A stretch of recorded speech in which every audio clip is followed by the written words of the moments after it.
আমরা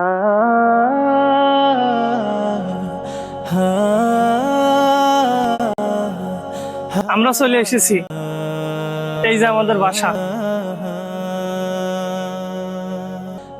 ওরে বাবা, এত বড় বাড়ি! কেমন লাগছে বাড়ি? মাশাআল্লাহ, খুব সুন্দর। বহু টাকা খরচ করেছি বাড়ি বানাতে।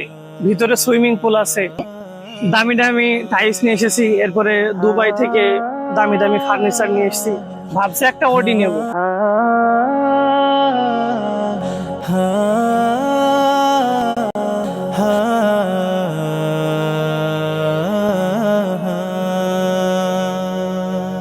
আসসালামু আলাইকুম। ওয়ালাইকুম আসসালাম, কি চাই? আমার পাওনা টাকাটা দিলে খুব উপকৃত হতাম। আমার খুব টাকার প্রয়োজন ছিল। কিসের টাকা? তোমার বাসায় কাজ করি, গত মাসের বেতনটা যদি দিতে খুব উপকৃত হতাম। এক কাজ করেন, সামনের সপ্তাহে আপনি আসেন।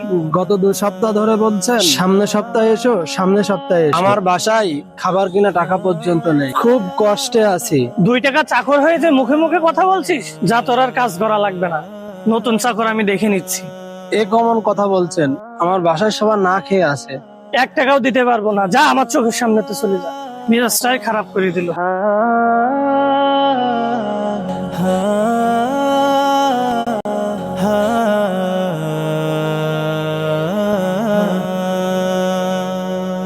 একটা কথা বলছি, কষ্ট পাস না। আমার কাছে তুই সব থেকে ছোট। মানে? মারা গেলে টাকা পয়সা কিছু সাথে যাবে না, তোর ভালো কাজই তোর সাথে যাবে। লোকটা তোর বাড়ি কাজ করে, দিন আনে দিন খায়, আর তুই সেখানে টাকাটা মেরে দিচ্ছিস। গরিবের টাকা মেরে তুই কখনো সুখে হতে পারবি না। কি হবে তোর এই গাড়ি বাড়ি? সবকিছু ফেলে তো কবরেই চলে যেতে হবে।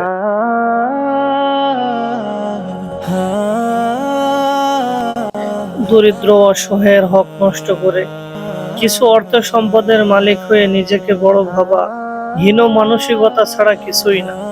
শুধু অর্থ সম্পদ থাকলেই ধনী হওয়া যায় না, ধনী হতে হলে বিশাল এক হৃদয়ের প্রয়োজন পড়ে।